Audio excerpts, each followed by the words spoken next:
Hello and welcome to episode 179 of Ask MandRproductions, a series where I answer your questions. If you have a question for next week's episode relating to LEGO, Star Wars, or really anything else, leave it down in the comments section below. I've been thinking recently about how poor of a trade-off it is for you to actually take the time to like a video. You really get nothing out of it, and in light of that, I think you should like this video. Our first question is one that I keep seeing pop back up, so I figured I'll retread real quick. From Quinn, he says, since the rumors about the Slave One being based on the original trilogy and including Han Solo were false, do you think that it's possible that Commander Cody could be in the UCS Gunship set? So I guess the ultimate rule here is that nothing is final until it comes from the LEGO Group's mouth, to be fair, but understanding what I understand about how the Slave One went down, I don't think that the UCS Gunship is quite in the same position that the Slave One is in. So like anything, until it's officially official, of course, there's a possibility, but I really don't think it's the same case. Jupe Decker says, do you think LEGO will make something like Jedi Starfighter versus Vulture Droids ever again? And maybe I'm misremembering and not remembering some more recent examples, but I feel like these kind of 2-in-1 LEGO Star Wars sets just haven't existed for the last decade and probably won't be existing for another decade and maybe very likely ever again. So essentially at its core, the concept for a set like this is taking two sets that would otherwise be separate and maybe for the Anakin Starfighter case would have cost $7 and $13 split up, but instead they put them in a package that costs $20 and in my opinion make a way better experience as a set. Now this worked well in a year like 2005, and especially with that combo of particular vehicles. But in the year 2014, for example, the next time that they had an Anakin Starfighter and Vulture Droid in the same year, the sets were separate and cost $25 each. Now, because of this, if you're LEGO, you're not going to make one of these that costs $50 and put them together when you're really foregoing a lot of sales that maybe people just want one or the other, or maybe they'll be in at one and then if they get convinced to buy the second one, but they wouldn't always go in $50 as it is to buy both at the same time versus when it was cheaper because the models were smaller, less detailed, had less figures and stuff like that. So when you look at it that way, it's kind of understandable that they, in 2014, separated the set. We kind of have something similar now at that $20 price point, although you're arguably getting less with the Microfighter dual packs, you know, just 2-in-1. Two vehicles or a couple animals pit against each other makes a lot of sense, and at the price point, it works. And even to a degree, way early on in LEGO Star Wars, although this set was released a couple of times, the 1999 TIE Fighter and Y-Wing set, again in 2002 and 2004, I believe. A set like that doesn't work today because you've essentially priced yourself out of something like that working. So back in 1999, when they did something like that, it would cost $50. But if you were to release a Y-Wing with a Darth Vader's TIE Fighter today, that's probably a $120 set at the least. I mean, and that's being lucky there, because if you remember, they did a Darth Vader's TIE Fighter and an A-Wing for $90 back in 2016. That's probably the most recent example of two actually large vehicles that isn't microfighters being a 2-in-1 type of set in the vein of Anakin and the Vulture Droid. To summarize, these types of sets were never particularly common. There were a few in the early 2000s. There was like one near 2010 with like Ahsoka versus the Vulture Droid set, of course. I just don't see it happening often, especially at that price. I mean, you look at that one specifically at $20, it's just not going to happen again. That's what the microfighters have kind of filled the gap as far as a price point for. And I think it gives the consumer way more options when you have them separated. And at this point, I don't feel like to make a good LEGO set, they need to have them together, because you can just buy the two sets separately or just one or the other. I just don't think it's going to happen. CT7567 says, do you think LEGO will ever go out of business, or is it too big to ever fail? So, I mean, my gut reaction to this is no, it will never go out of business, but if we recall back to about 2004, they were on the brink of collapse and nearly going out of business until Bionicle and Star Wars kind of got them out of that rut. I don't think so at this point. I mean, at this point, they've pretty much cemented themselves with all the licensed themes they've got going on, but definitely in the early 2000s, there was obviously the opportunity for that to happen, and luckily they made good enough products that people wanted to start buying again. Adam says, if LEGO Ideas were to branch out a little and allow for Star Wars and Harry Potter builds, would you submit an idea?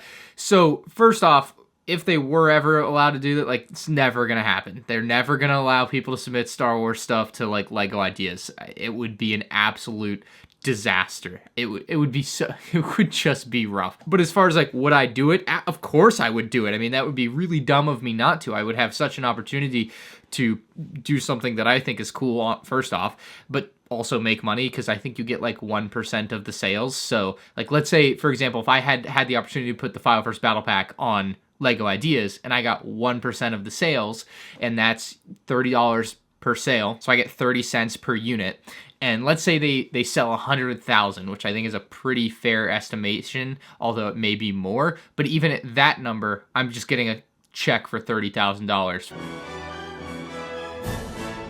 for having submitted an idea to LEGO Ideas instead of just making YouTube videos about it. Like, getting the votes and then the approval on LEGO Ideas would be way more lucrative if you want to look at it that way. So in that sense, it would be an absolute no-brainer to me if I were ever allowed to post that sort of stuff there. Absolutely. Snackbarian says, with the advent of a dedicated LEGO line aimed at adult fans of LEGO, would it be reasonable to postulate, big word, adult license themes? And if so, what themes would you consider to be appropriate for licenses for LEGO to pursue? So I 100% see your line of thinking. I get it. Like, they're marking things 18 plus. That obviously has some connotation with it that says, hey, adult. But unfortunately, LEGO isn't that way. I don't know how long you've been into LEGO, but like, if you pay attention to the way that they run themselves, like, it's like, for example, if you wanted like LEGO Breaking Bad and stuff like that, like, it's just never gonna happen. Like, they're never going to even touch that. They won't. Like, last year's Osprey is a prime example of, like, it's on the border. It's not over the line. It's not like a tank, but it's on the line where, you know, some people that just want to be upset are going to be upset that they're making a LEGO Osprey that was used for military purposes, but this one's a medical evac one, you know, that type of thing. And so when they're not even touching the line, I just don't see it happening. Now, I don't know anything about the other examples that you provided, like Castlevania, but if you wouldn't think they would have done it 5 years ago, they probably won't do it 5 years from now. I just don't see that type of thing ever changing with them, also because they're making plenty of money doing things the way they are now. But yeah, apparently parents are fickle with that sort of stuff, so it seems like it's something they're going to stay away from forever. Tano Brick says, the LEGO slogan, only the best is good enough, is obviously not true. If you could choose a more accurate one, what would it be? I think this one's pretty good. I swear I saw this on a comment, so I'm not like the original creator of this. I just don't know who made the comment that I read that I have this in my mind now. But instead of only the best is good enough, I would highly suggest, good enough. It still has the play of the old one, but it gives a sense of, we don't care. Jawa says, not a LEGO or Star Wars question, but what is the most cringy type of content on YouTube in your opinion? I think there's a few answers to this, and I'm sure you guys in the comments will have some good answers that I'm just completely blanking on. But if you watch a video that's genuinely targeted at literal children, you will know, because it will make you genuinely uncomfortable. Balls! Balls start with the letter B. A dump wow. And so for that reason, like, it's probably the stuff that I've looked into the most, and even on that front, like, not that deep. But like, you watch a Ryan's World video, it is like, you don't want to watch more than like 20 seconds of that. It is really hard to watch. Cringy. Bots Brick says, what is a set you were excited for the most that ended up being a fake rumor? So there, surprisingly enough, I don't know how deeply all of you guys follow LEGO Star Wars, but there aren't a lot of fake rumors, and in the sense where like people actually believe them for like an extended period of time, and then they turn out to be fake. So there's not a ton of examples that you really have to go off with this sort of question. And like, also to the point of like, what, you know, where would you define a fake rumor? I know I'm getting a little bit too deep here, but like, you know, last year there was a rumor list for 2020 or whatever, or 2021. Like, I made a video, like, I saw it, and I'm like, that's fake. Like, I made the video on it, and I'm like, fake LEGO Star Wars rumor list or something like that. And it's like, I wouldn't count that. Like, because no one ever thought it was real, or at least most reasonable people didn't, I would say. But I digress. The one that absolutely has to be at the top of the list is the summer 2018 V-19 Torrent that just never came to fruition, very unfortunately. And what I still wonder what happened. I don't know. And, you know, it's one of those things that nothing's final until it's final. There was a lot of details about this set out there, and it gives me a couple interesting theories that I'm not going to get into specifically in this video as to what happened. It was said to have a brown speeder bike. I've gone back and I'm reading some of the descriptions of this, and to me, I said I was going to get deep in this, but to me it seems like someone saw something they weren't supposed to see and said something about it. and then there was some type of switcheroo. And I'm not exactly sure, you know, if that's what the case was or if this was just a big farce, but it was from a reputable leaker at the time, and he has not been around since this, so that leaves my mind all over the place as far as to what might have happened here. To continue the description of what the set was supposed to be, it was supposed to be $80 to $100, and given its set number slot 75217, it seems to have come in and actually been swapped, possibly, for what ended up being the solo set, which was the Imperial Convex Transport at $90 as well, which would make sense. Now, it was said to, of course, look like a V-19 Torrent, but specifically feature-wise, that it would have spring-loaded shooters hidden on all of the wings, and all of the spring-loaded shooters, the specific shooters, were transparent neon green, or whatever that green color that they use for the LEGO spring-loaded shooters is. Now, this leak also went into detail on the minifigs. The clone pilot would be the same as the gunship that we got a few years back, a Captain Rex with a new helmet design, and 2 blaster pistols, and a new dark blue / black colored pauldron. So I would believe that would be a Phase 2 Rex, although I'm not sure. And then it was also said there would be a Commander Cody in this set with a new helmet mold and having an orange colored bar on the helmet that looks very odd. I'm reading the description, not my words, theirs. He has orange arms and various orange lines on his torso and legs. He also has a blaster. Most characters have that. And then the other 3 figures in the set were Plo Koon, Obi-Wan Kenobi, and apparently there was also going to be a battle droid in there, which I find to be very odd. Like, why would you just throw one battle droid in this set? Like, that's super weird. But that is definitely the leak or rumor that I was very high on, very excited for, and most disappointed by. I think I should do a video on those rumors. I'm not... I got to do some research, ask around, ask some people that would know more than I would, but I feel like there's something there, and I would like to know more and be able to share that, so I'm going to try. If I don't get back within 6 months on that, then nothing happened, but otherwise, hopefully I'll get some stuff I can share, because it's an interesting thing to me. Theodore says, first of all, your videos always make my day. Glad I can help your day out, man. And he says, do you think that LEGO watches your videos like an employee? Oh, they are always watching. I'm watching you, Wazowski. Always watching. Whew, she's nuts. Ryan, with the best profile picture on YouTube, says, what do you think about the LEGO Ideas Typewriter? Do you still think it will sell as well as other LEGO Ideas sets? Because personally, I don't think that it looks that good. So I've barely taken a glance at it. I'm going to be really honest there. But as far as like my glance and the limited knowledge I have about it from that glance, like it looked fine. It looks like a typewriter. I guess that's what you're looking for if you're looking for a LEGO typewriter. Apparently all the keys are printed, which is great. That's definitely ideal because if they weren't printed, that'd be a non-starter for most people because that would be such a pain to put a bunch of circular things on and then like most of them are going to be off center anyway. Like, no, thank you. But as far as will it sell as well as LEGO Ideas sets, honestly, and I hate to say this, but who cares? I find it really weird sometimes where people will like have this opinion, and I don't think this is where you're coming from, just to be clear, but I see it out there, of like, that's not going to sell well, so it shouldn't exist type of thing. Just because this is very clearly not going to be the most popular LEGO Ideas set ever, doesn't mean it shouldn't exist, and like, it's just not your cup of tea, it's not my cup of tea, but like, I mean, just think about it. Ninjago exists, and there are people out there that actually enjoy it. Fellas, Ninjago is often regarded as one of the finest works of art ever created, but some people don't agree.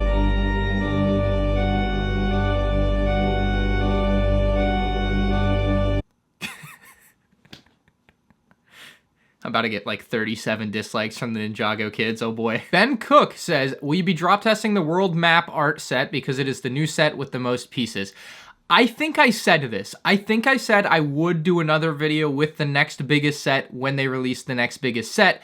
However, I call to you, because if I'm gonna make this video, I need the clip of me saying it for the video. Otherwise, I really don't want to do it. But if somebody can send me a link on Instagram with a timestamp or like tell me where it is, I'm sure one of you guys just happened to watch a video the other day where I said it and you would know exactly which video it's in. If you know which video I said this in and you can give me a timestamp for it, I would very much appreciate it because I will do this. I will go out of my way, go buy this stupid $250 set, put myself through hell and back to build all 11,000 pieces, and by build, I mean place little studs on a piece of plastic, and it's not very fun to build like that, but I'll do it if someone can find the timestamp for me. Nicholas says, so I thought a little bit about what you said about the Darksaber needing its own print, and then it came to mind that there's actually this Ninjago sword mold that would fit the Darksaber mold a lot better in my opinion. There is absolutely better pieces they could have used outside of making a special mold for it, although I still think it should have had its own mold. I mean, they've made a mold for the Sword of Gryffindor, which is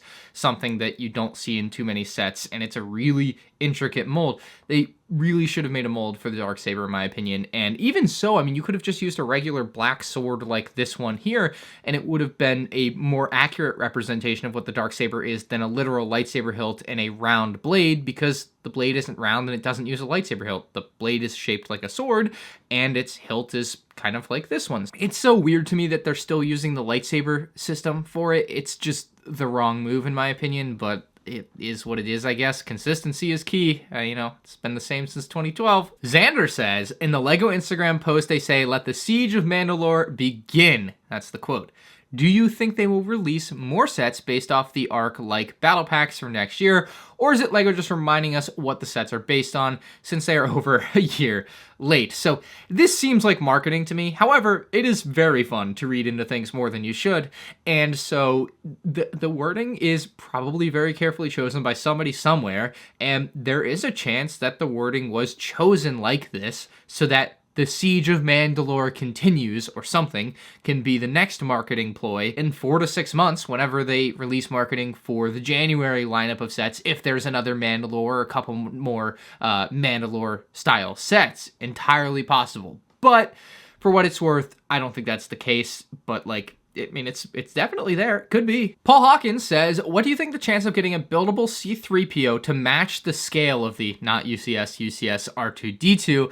I personally think it's getting more doable, taking into account the amount of gold pieces used in the Infinity Gauntlet, the rise of 18 plus sets, plus improving stability with tall, thin sets, such as they will have done with the upcoming UCS AT-AT. The scale would be pretty much twice the height, but not as bulky, but I imagine the set would be super expensive. Thoughts. So that was the first thing that I thought when I read this question, is that it would probably be I think at the cheapest $350.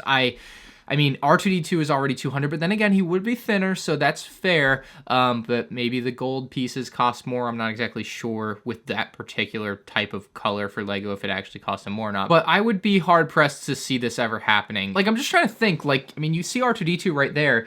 If it's twice as tall of that, it's one of the tallest LEGO set. It's really tall. It's exceptionally tall. And unlike the AT-AT, it doesn't have 4 legs. The AT-AT stability was more of a weight issue, and the legs not cracking, I think, or breaking or whatever, crumbling down on themselves. Having a 2-legged item like this would be a whole different issue of stability that I don't think at that particular height for LEGO, and of course the weight, is solvable at this point in time, if ever. I mean, you would really need, and I guess they did do a General Grievous, so I should watch what I say here. But I guess I was thinking of C-3PO being freestanding, so I suppose if they gave him a stand, it would be much more doable. They definitely have the pieces to make it look good, I'm sure. They have all these small pieces that can get all the contours right.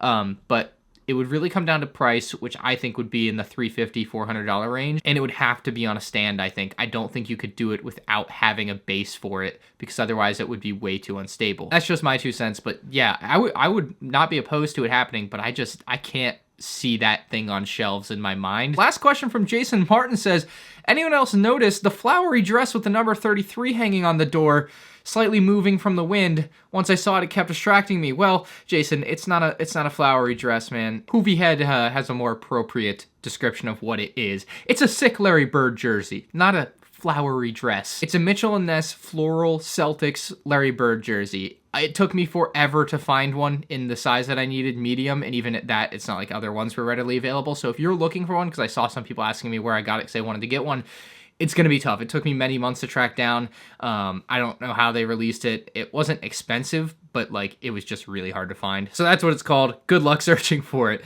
And thank you for watching Ask MandRproductions episode 179. If you have a question for next week's episode, leave it down in the comments section below. If you literally have nothing better to do with your time, leave a like on the video. And if you're new to the channel, make sure you subscribe. Thank you so much for watching. I'll see you next time. Peace out. Oh, and for the people that made it to the end of the end, Bad Batch Shuttle review, very, very hopefully this week. It should be in tomorrow or Thursday, and therefore the review will be Thursday or Friday, maybe Saturday at the latest. It just depends on when it it shows up at my house. So let's go.